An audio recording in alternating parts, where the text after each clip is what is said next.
বিশ্বনবী বললেন, বান্দার কোনো হক আল্লাহ কোনোদিন ছেড়ে দেয় না। আল্লাহর হক আল্লাহ মাফ করে, বান্দার হকের মাফ নাই। যদিও আমি নবী, আমার উপর যদি কোনো হক থাকে বলো, আমি দিয়ে দেব। কোন সাহাবী দাঁড়ায় না। এক সাহাবী দাঁড়িয়ে বললেন, নবী, যুদ্ধের ময়দানে চাবুক চালানোর সময়, লাঠি চালানোর সময় এক কাফেরকে মারতে যে আপনার লাঠির বাড়ি আমার পিঠের মধ্যে পড়েছে। আপনি যেহেতু এই কেসাসটা আদায় করতে চান, আপনার পিঠে আমি লাঠির বাড়ি মেরে এটারে শোধবোধ করে দিতে চাই। সাইয়েদনা ওমরে ফারুক হাতের জামা এরকম পড়তে শুরু করছে, আয় এদিকে আয়, তোরে শোধবোধ করাই। বিশ্বনবী বললেন, ওমর রাখো, এটা বান্দার হক, মিটাতে দাও। বিশ্বনবী বললেন, আসো, তুমি এসে আমার পিঠে লাঠি দিয়ে চাবুক দিয়ে বাড়ি মারো।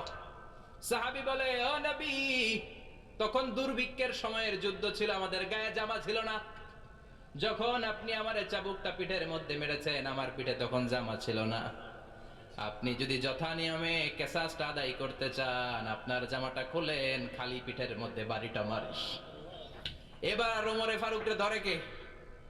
এদিকে আয়, তোরে দেখাইতেছি। বিশ্বনবী বললেন, ওমর থামো, মারতে দাও। বিশ্বনবী উনার জুব্বাটা উপরের দিকে উঠালেন, পিঠের মধ্যে বাড়ি দেওয়ার জন্য ওই সাহাবীকে ডাকলেন। ওই সাহাবী বিশ্বনবীকে পিছন দিক থেকে জড়িয়ে ধরে ওই মোহরে নবুয়তের মধ্যে চুমু দিয়ে ফেলেছে।